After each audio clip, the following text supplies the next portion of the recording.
And so it is. Dear Shambra, we gather together again in this sacred, safe space. I take this moment to be together with you as a group of Shambra, and also to be with you individually and very personally right now. It is an honor, as always, for I, Tobias, to address this group of esteemed new consciousness workers. It's an honor and even somewhat of a humor for me to be here teaching you, because indeed you are the teachers. Somewhere along the line you asked me to help you to understand and remember what you already know. You asked me to remain on the other side for as long as I possibly could, so I could take this walk with you. I could help you to understand what you're going through, but things that you may not be consciously aware of. You asked me to be your note taker. You asked me to be the recorder of your consciousness and your journey, and to remind you from time to time, like I do, of what you're going through, why you're here, and what the potentials of you actually hold. Not Saint Germain, not Kuthumi, not I, Tobias, and not even Kuan Yin are grander than you. We're simply on the other side. We're not so deeply immersed into this thing called the human condition. We haven't dived into it like you have. You are absolutely in. You're feeling it and experiencing it on every level. You just asked us to remind you from time to time that you're not who you think you are. You're not a limited human. You don't have some sort of destiny already laid out for you. And you're not making mistakes. You're gathering experience like never before, but you're not making mistakes. Let us start this shoud, and I have to say here before we start this shoud, we've been working together for so very long, back into the times of the temples of Tien, back into the times of dating before Yeshua and into the times of Yeshua, through the history of histories. I've become so close and attached to you in every different way. We gather at night. We work together on the new earth. We go off to the Shambra Service Center together, sometimes individually and sometimes as a group. It's a bit odd to be in this situation now of my impending return to earth through Sam. My time when we work so closely together, and it's going to change. It's over a year of time from now, but if you consider the number of centuries, years, and experiences that we've worked together, it seems like it's coming up so quick. I have to say there's a bit of reluctance on my part, and I have to share with you, I haven't even shared with Caldra, there's been times when my compassion for you and my care for each one of you has actually led me to reconsider my choice of coming back to earth, being with Sam. There's been times sitting in my cottage by myself when I've said, maybe I'm better staying here. Maybe I'm better continuing to work with you as I do from the other realms, rather than being right in there with you as Sam. And times when I've thought that perhaps I could be of more service to you. Then I stop and think about the beauty and the joy, and believe it or not, the liberation of being an angel in human form. I think about the good that can be done for my own soul self, as well as all of who are willing to join with me and join with Shambhala. And I think about the beauty of being a human, the ability to touch another person, the ability to get together with Shambhala, to sing a few songs or to tell a few stories, the ability to enjoy a glass of wine and many, many good laughs. And it's irresistible. I have to come back. There's some other reasons, too, that you know as well as I do, but I won't speak them through Caldra's mouth, but reasons I so long to be on earth again.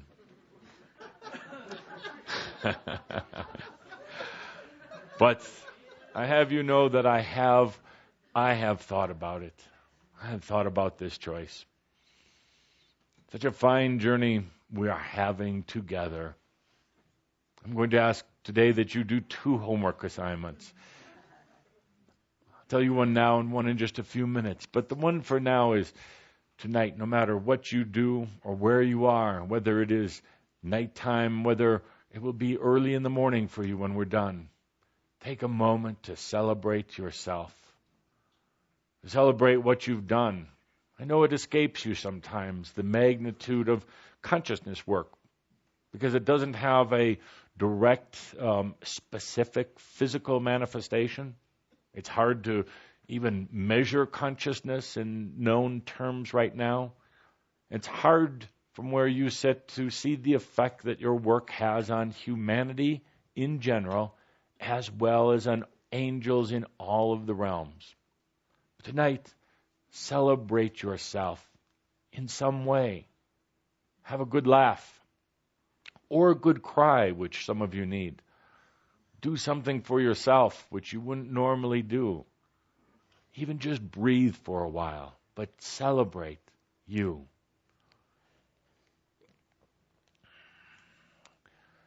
There's 2 things we'd like to do as we get into this shout. The first is, let us create and also honor this safe space. Safe space is perhaps the greatest invention, well, definitely the greatest invention since religion and psychoanalysis put together and then some. The safe space, which all of you helped to create, such a simple concept, doesn't have to be difficult, can be so very simple.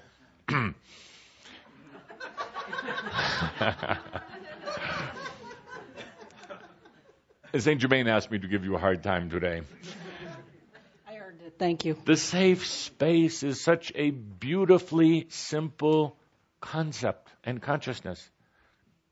When you allow the safe space, when you create it for yourself or a group creates it, it eases the tension.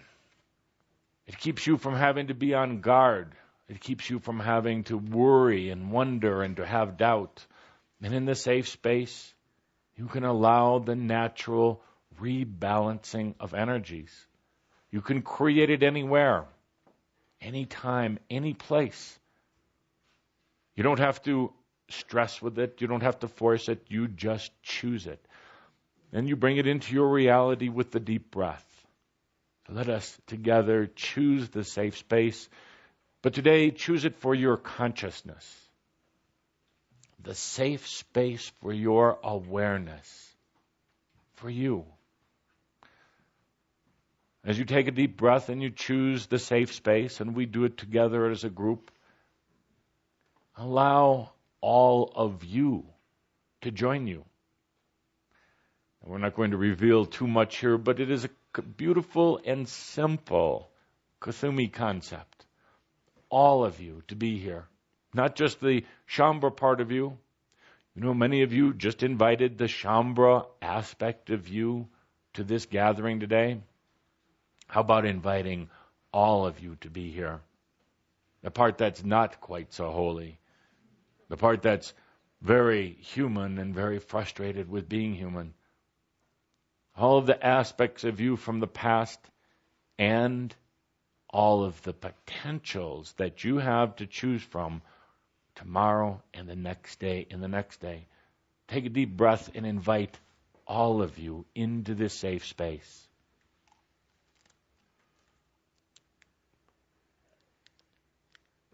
In this safe space, now let us call on perhaps the greatest thing since laser surgery.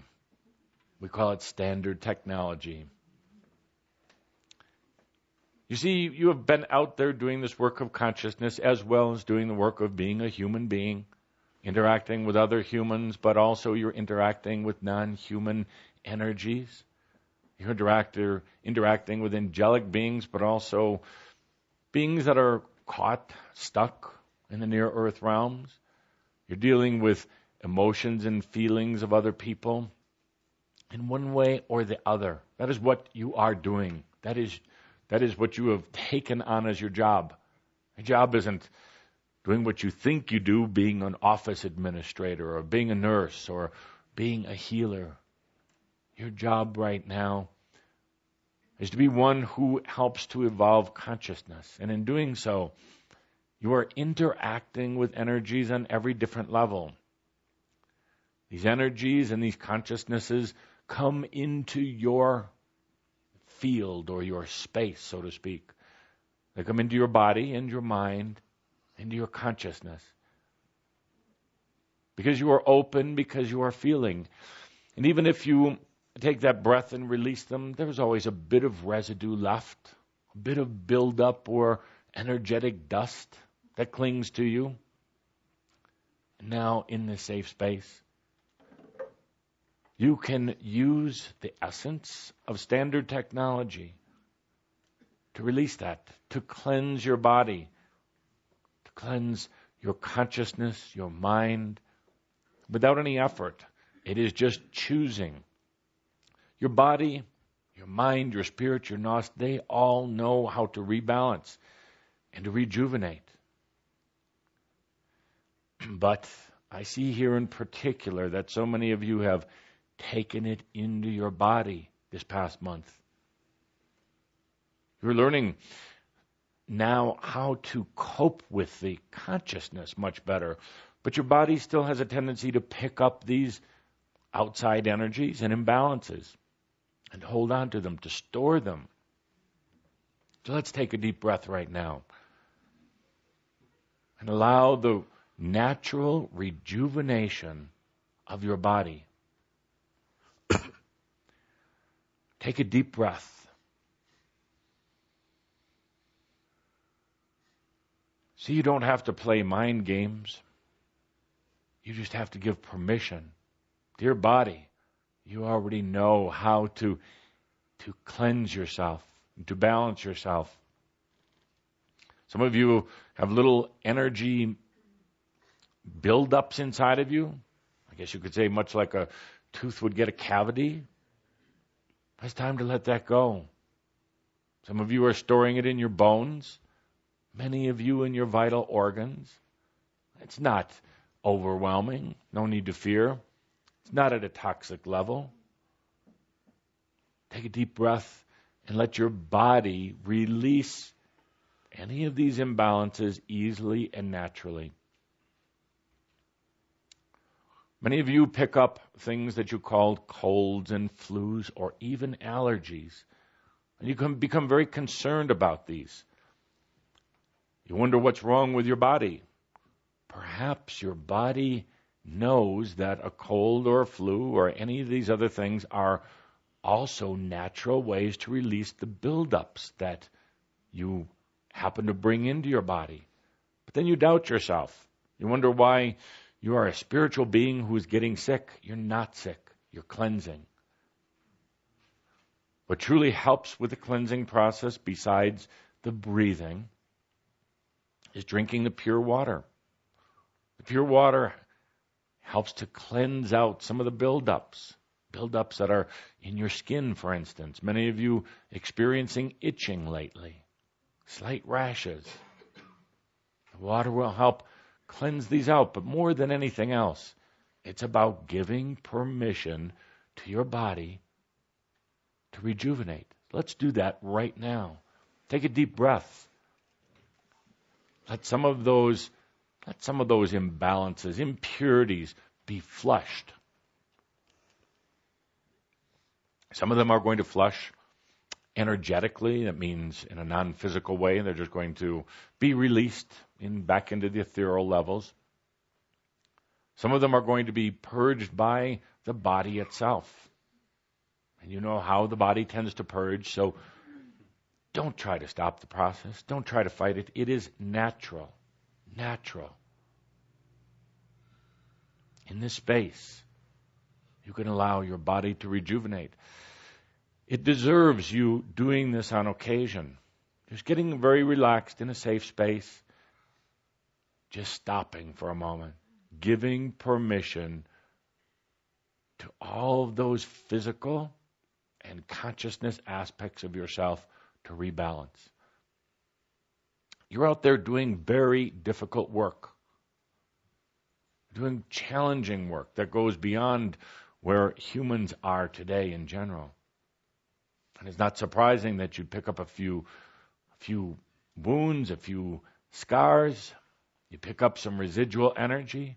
It's time to shake it off here. Take a deep breath.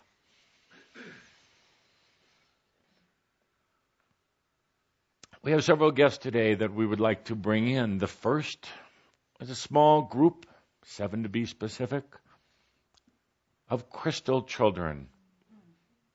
These are ones who are coming in very, very soon. They're going to be taking on physical bodies. They've been studying on the new earth with you. And this small group who represents many, many who are coming in, the small group comes in to share a very direct experience with you in this physical reality.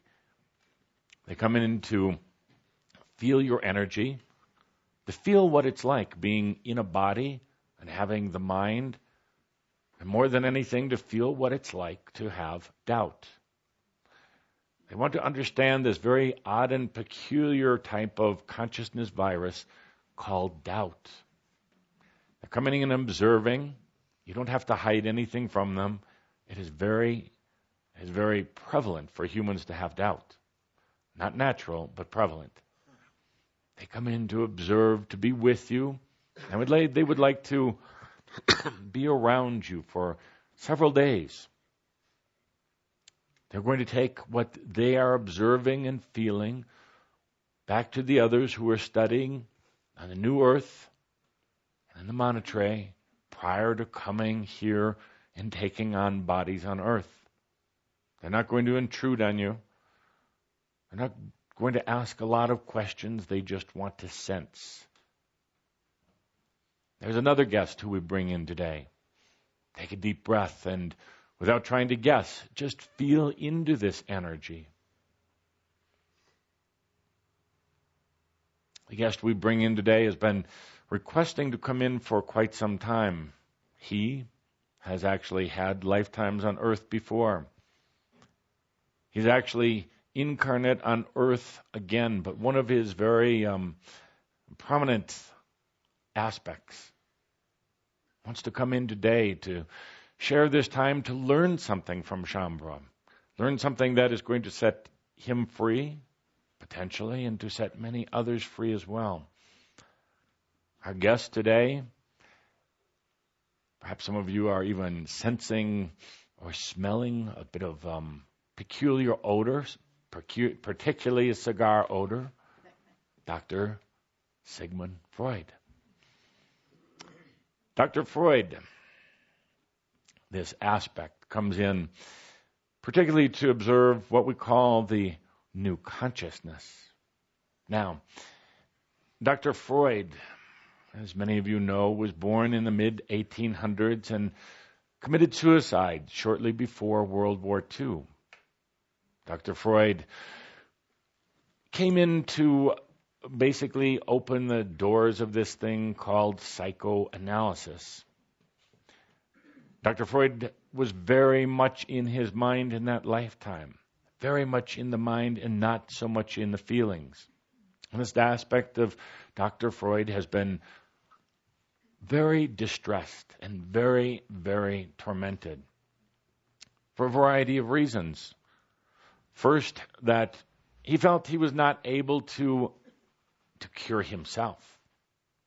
When he was on earth, He had these brilliant, at the time, these wonderful concepts and ideas about analysis, about looking back into the childhood, looking at the relationship, particularly between the child, the mother, the father, other members of the family, and focusing the analysis on what happened in the youth and how the child self interrelated to the others. He pioneered work in psychoanalysis, which to this day is still practiced here on earth. But when Dr. Freud was not able to heal himself, either mentally, for yes, he gave himself a difficult upbringing, to give himself empathy for what he would be doing with others on the couch later on. But he was not able to heal his physical body. And he felt that because of that he had failed. In the end, he ended up taking his own life, committing suicide. Not just walking out of his body with feeling of joy and fulfillment, but actually being depressed, having given in to his physical ailments, feeling that they were actually stronger than he, and feeling that so much of what he had taught, so many of the principles of modern psychology were perhaps false. When he crossed over to the other side, as you could imagine, he went immediately to the near realms. And in the near realms, there are many what you would now call psycho wards. These are those who are not only mentally disturbed, but spiritually disturbed. And he found himself in the near realms in what you would call these illusionary psycho wards, mental hospitals, filled with souls who had crossed over, who were agonized and tormented, who were still in the mind. Dr. Freud went there and felt he was looking in a mirror at his own life, feeling that he had failed because many who he encountered, he had actually had on the couch. When he saw them on the other side, it truly put him in his own hell. He felt he had failed them, and he also felt that if his work on earth continued with the type of psychoanalysis that he had started, that it would cause many, many more humans to end up in the near-earth psycho wards. He has been wandering the earth, distressed and troubled, very ghost-like, until finally, not so very long ago, he called out for help. By the way, as any disincarnate spirit can do, any lost spirit can call out for help. When he did, he surrendered such a part of him, the mental part, the analytical part, the part that was focused on his own ego, his own identity, trapped identity, as Dr. Sigmund Freud. In the surrender, it allowed him to see that he was surrounded by beings of spirit, by angelic beings, and beings who loved him for the work that he did do on earth because he helped to change consciousness. He'd been in such a place of self-doubt that he was literally eating away at his own energy. He'd been in a place of such remorse over the limitations that he had put on his own work. Some level within him, he knew that if he had gone beyond just the regression into childhood and focus on the literal or the physical parent figures, if he had actually taken that to another level and understood the parent, albeit the mother, the father, the child self as aspects that transcend the human and the mental condition. If he had gone beyond just the childhood and into the discussion of past lives, the things that you now know as aspectology, your past life, the creative portions of yourself in this lifetime, if he had gone there, perhaps that would have altered and changed the whole nature of consciousness today. Dr. Sigmund Freud doubts himself.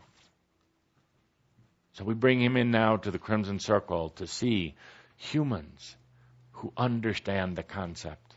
You see, he did know it at a deeper level. He felt it, but he was afraid to discuss it openly. Dr. Freud discussed the issues of aspectology and the issues of past life and the issues of non-physical realities, the issues of the many multi-dimensional nature of the self. He discussed this from time to time with a few individuals, but he would not step out amongst his peers. He would not step out with the universities that he taught at, and he would not step out in working with his clients to go beyond the limitations of the psychoanalysis that he professed. So that part of him is very sad, very depressed. That part of him has been lost and wandering. Now, another part of him has incarnated back on earth right now. You can imagine the conflict that is creating for that physical entity now on earth. It feels the sadness and the depression. It feels the doubt. And it feels the danger of getting involved in anything to do with consciousness. Dr. Freud's identity now is as a young man living in Switzerland, working in a factory, doing menial, mundane work. He feels a tremendous desire to open up. Every time he hears his fellow workers talking about situations in their life, he wants to jump in and share with them that there's so much more. So much more. There is what you would call basic spiritual principles, easy, simple principles that can literally launch a being into a whole new level of consciousness. But he doubts himself. Actually, he's feeling the doubt of this aspect called Sigmund Freud. So he won't speak. He won't talk about it. He limits himself, and in that limitation, he's living in his own hell. Can you imagine at a deeper level? Well, yes, you can imagine, can't you? At a deeper level, knowing something to be true, but not sharing it, not expressing it, knowing something to be so profoundly and deeply true, but holding back out of fear and out of doubt, that is living hell.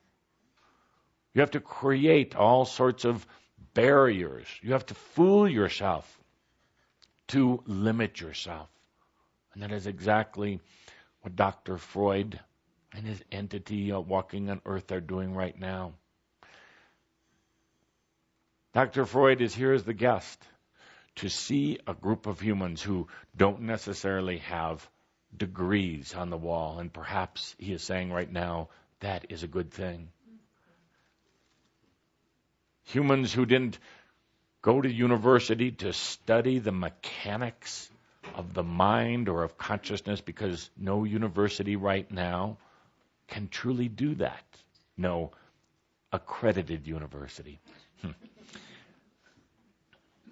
Dr. Freud is here to observe and to learn from you and perhaps liberate himself. Perhaps not carry around that doubt and that grief anymore. He sees in you what he felt in himself. There are these things called aspects. There is something called the soul. The mother, father aspect don't have to be the literal biological mother and father. The things that happened in youth, especially those things related to sex, are a virus, not a fault. And that virus can be purged out through the simple act of loving yourself. So take a moment, I ask each one of you, to open your hearts and your consciousness to Dr. Freud, not to feel sorry for him, not to do anything other than to show him who you are. Because when you show him your heart of hearts, that will help him to understand that there is a new consciousness, and there are a group of humans who are working at it. And psychoanalysis today doesn't have to be limited to the principles that he helped to establish. It can expand. And perhaps this liberation of Dr. Freud will help liberate that human incarnation who has closed himself down to life, who is working in a factory when yet he has so much to offer, but who doubts himself so much. Perhaps it would liberate this factory worker who is not at all happy with what he's doing to actually join the ranks of Shambhala around the world. Perhaps this incarnation of Dr. Freud right now would join Shambhala and become a teacher and will open himself to his truth while sharing it with others.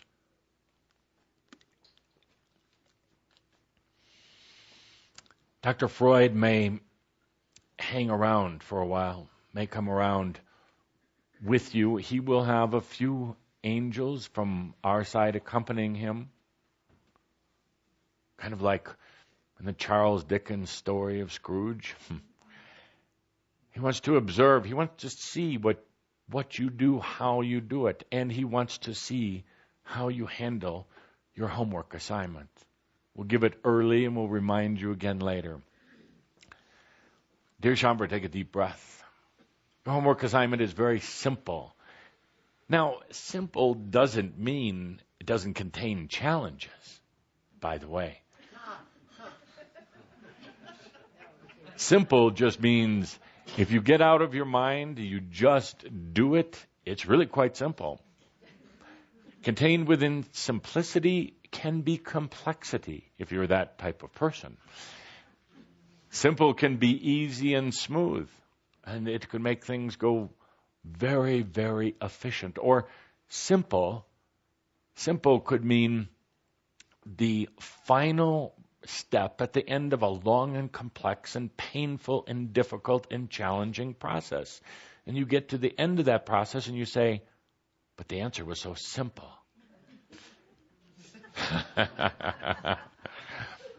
The homework assignment is very simple. In the next 30 days, tell at least 4 people who you are. Tell them that you are a new consciousness teacher. Tell them that you are a high consciousness being who's here on earth right now to help open up and expand the potentials for others who are willing to evolve. Tell them that. 4 people. Don't mumble it.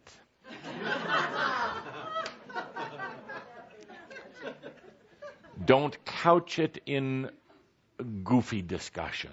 Do they have to be awake?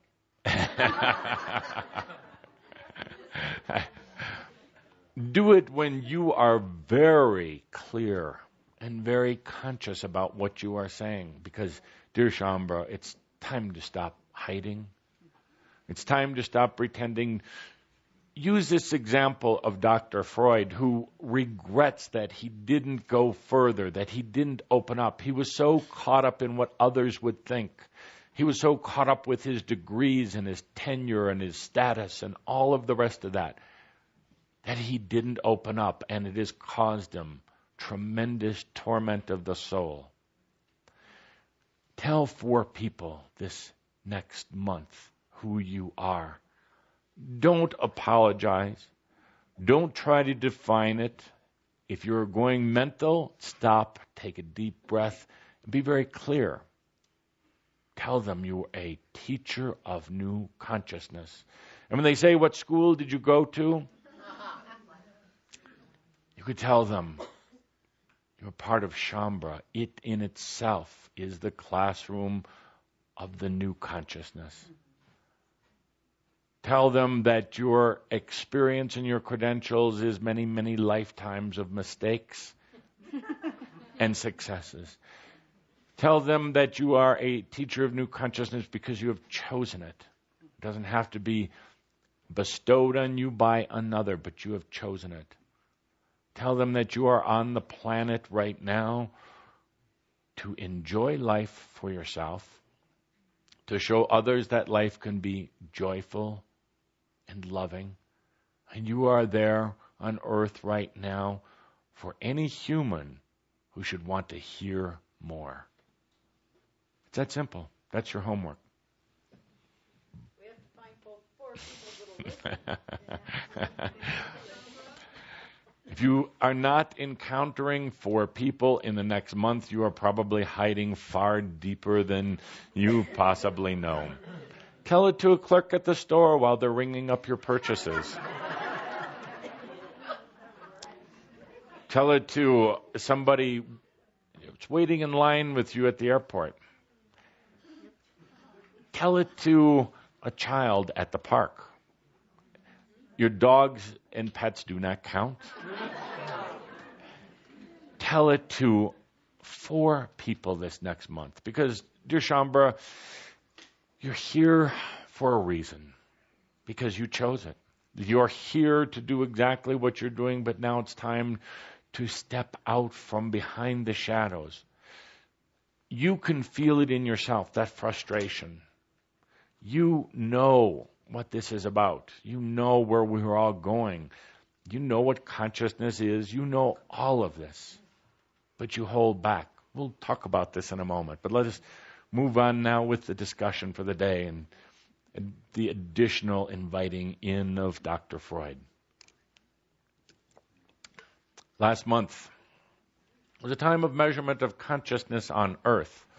It is done on a regular basis, and it is led by the group called the Cryon. Most of the entities who are channeled right now on Earth by humans also participate in the process. It is difficult to define how exactly this measurement is done, but it is a feeling into, or as Saint Germain would say, a diving deep into the consciousness of humanity. As each one of the entities dives deep and allows their findings to be collected on a consciousness level, it creates a type of measurement. And the measurement is not done on our side necessarily in numbers, or we don't use electronic instruments or meters. It is done in what you would call a spectrum range. It is a type of light range, but it is not in the light range that you know. And in this spectrum, it helps us to understand where the consciousness of humanity is, so that we, on the other side, understand what is needed to serve consciousness. The consciousness measurement is taken so the appropriate energies can be moved in to support consciousness, or, in some cases in the history, not moved in.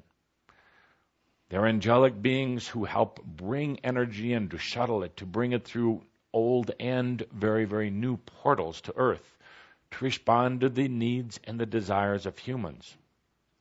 This consciousness measurement is taken on a fairly regular basis now. It is tracked very, very closely by angelic orders on the other side. And then the energy moves in appropriately. The consciousness measurement on Earth also has an effect in the angelic realms, on the movements of consciousness and energy in the non-physical realms. So it becomes very, very important. It's like coming out with, on Earth you have your economic reports, your State of the Unions. You have all these different measurements to help you understand where things are. But we do it on this side as well. For a little bit of very, very brief history. Consciousness measurement has a benchmark that was taken at the time of Yeshua. And not because of Yeshua, but because of timing. At the time of Yeshua, approximately 2,000 years ago, there were approximately 200 million people on earth. And the consciousness benchmark that was created back then was 1. The number 1. I'm using human terms here now. Prior to that, it was a fraction of 1. For instance, in approximately 600 BCE, the consciousness measurement was approximately 0.81. The significance of the number 1 is simply the understanding at a conscious level that there is a trinity, that there is a different aspects of self, a self-awareness, first of the human aspect, secondly of the human's divine nature, and thirdly of a divine nature within all things. And approximately 2008 years ago, the consciousness of humanity arrived at that consciousness, that there was the human, that there was a spirit of all things, and there was a divine part, although it was thought that divine part of self was highly removed from the human. That helped to create the benchmark of 1.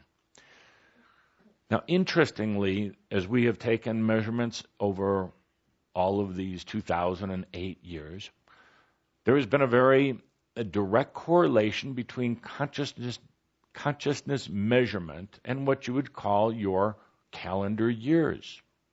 So at approximately the year 1000, the consciousness measurement was approximately 1000 as well. In the year 2007, the consciousness measurement of humanity was approximately 2007. This is significant because it should have that type of evolution or that pattern to it. There's been times when it has dipped a little lower, gone a little higher, but generally it has followed calendar years, and this is absolutely no coincidence at all. The saturation point for consciousness, known even back when, was approximately 2000, the measurement number of 2000. Literally in 2007, the human consciousness reached an extreme point that created a quantum leap, which means a new potential, in 2007. And of course, you know this as our quantum leap event. Over the course of time, the population has generally grown faster than consciousness. Here in the year 2007, the consciousness, or 2008, the consciousness measurement that we recently took was 2008. However, the population has grown much faster than consciousness. 2,000 years ago, there were 200 million approximate people on Earth. Right now, there are 6.5 billion approximate people on Earth. This is creating an interesting dynamic within consciousness. And now it is important to bring in the potential, to bring in the expansion of consciousness now to meet the broader population that is on Earth. What we are saying here is, instead of the consciousness measurement of Earth being 2008 points, it needs to grow faster because the population is growing faster. The Earth, as you know it right now, the physical Earth, as well as the electromagnetics, the magnetics, the portals of Earth, and all the other associated structures that help create Earth, can hold approximately 10 billion people under the current systems that the Earth has. You're at 6.5 billion now. This number of 10 billion will be reached in approximately 2033, based on current growth rates and potentials. So that leaves, dear Shambra, you can do the math on it, That leaves approximately 25 years. 25 years is something that nearly all of you are going to see in your lifetime. In order for Earth to continue to be able to sustain itself, now with the responsibility placed on the humans and being taken gently, but being taken off of Gaia, consciousness needs to continue to expand, but at a greater rate. New technology needs to come in to support a larger population. Or, in a very, in a way where things tend to work themselves out, the population will not be allowed to go beyond a certain point. Or, as you can imagine, it opens up the potential of things like disease, large natural destruction, and all of these things that would bring the population back into a more reasonable level. I don't want to get dramatic here. I'm not sounding any alarms.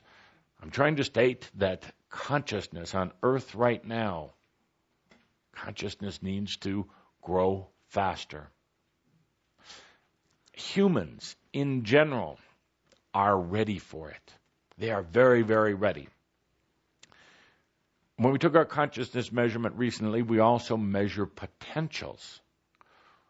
It's not in a direct alignment with the reality that's taking place, but we measure potentials. And there are more potential capabilities surrounding Earth right now, but that is the problem. They're surrounding, not just the physical, but also the consciousness of Earth.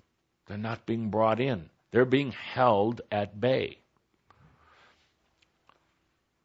Humans right now, in general, are looking for new answers. They are looking for something new within themselves, but they don't know where to go for these answers. They are blocked, they are frustrated, and more than anything, they doubt themselves.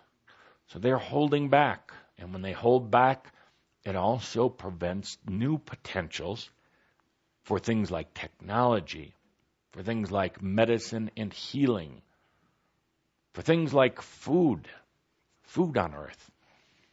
It prevents these things from becoming a reality. That, in effect, keeps the consciousness from expanding as it would like to right now and could present some sort of challenge in the years ahead for this Earth. Remember, Earth right now, based on current technology, fuel use, based on consciousness itself, based on all of these factors, can support approximately 10 billion. Right now is a time of opening these potentials that already exist, that are already lingering. It is like receiving a huge shipment of supplies, but keeping them locked away in the storehouse, nailed up in their crates, and ignoring the fact that they're there. There are huge potentials for new energy right now. And it's not some conspiracy on Earth that's keeping them out of the hands of humans. It's not the oil companies. Oil companies would love to get new energy because they would learn how to profit from it immediately. They're not afraid of it. They would welcome it, but they're stuck because consciousness is, in a way, stuck. All of these supplies, you could say, are sitting in the warehouse. They've been delivered into the general reality potential of Earth, but they're not being utilized. At a deep level, humans right now want to understand what you understand. They want to learn the things that you've learned. They want to know that there's something grander than just this one life existence on Earth and then heaven or hell. They want to understand the simple things that you have learned for yourself, things like choice, things like taking a deep breath, things like loving yourself. Very, very simple concepts. But who is there to tell them about it? Who is there opening themselves? Well, it would be Shambhala. When we measured the consciousness of Shambhala this last month, that consciousness has gone over what you would calculate at 3,000. Shambhala has a much higher consciousness than the typical human because they realize there is the human self. They're aware of their human selves. That is very rudimentary. Shambhala, you are aware of what you would call a higher, grander power in things. You realize that there is a God. There is a love and a flow and a unified consciousness. There is something beyond the human condition. You also realize that there is a divine. You realize that there is a divine part of you, and more than anything, you realize that it is you. It's not some golden angel that you meet after you die. It's not a part of you hidden away somewhere that you're going to have a hard time discovering. It's part you're realizing that wants to and can be with you in this reality right now. That in itself, plus all of the other magnificent things you understand, puts your consciousness well above 3,000. Now, we want to make sure that you don't misuse these numbers, because again, on our side, it's not numbers. It is in the spectrum of what we'd call light or awareness. But we're just trying to show you that you have tremendous consciousness being awareness, perception, and awareness more than anything else of yourself. And your relationship then to all the other parts of yourself, the relationship of those parts of itself to the relationship of humanity and the angelic realms. Your consciousness is a beautiful thing and quite high. So you say, dear Tobias, that's wonderful. It sounds good, but let me back up a moment. For those who want to understand how to measure consciousness, it's actually quite simple. I'm going to ask some of you that have a good base of consciousness and technology. It's very simple. If you want to measure consciousness of humanity, you use the combination of a pure water, in other words, water that hasn't been distilled mechanically or in any other way, but spring water, for instance, that comes straight from the ground, or rainwater. Use approximately a liter or two of this water. Take the internet and there are certain vibrations, certain energies that come off the internet, and the combination with some of your electrical instruments and a little bit of intuition, you can quickly come up with a way to measure consciousness. The internet is a representation of human consciousness right now. Even though there are many people not on it, it is tended to be the collective source. You can go to any web page on the internet, now not email here, but any web page, and you're instantly tapped into the consciousness of humanity and all of its layers. Using a few electrical devices, you can measure this. You can also measure your own consciousness in the same way. Again, the combination of the pure water and your own essence. Holding the appropriate type of device. I don't want to get into too many details here, but you can hook up and measure where your consciousness is. Although I know Shambhala isn't going to rush out to do this because you know it within yourself. So Shambhala, this tremendous consciousness, this tremendous awareness. So what's happening right now? What's happening is that the doubt comes in. And doubt is a very difficult and challenging thing. Doubt is what has been eating away at our dear Professor Freud.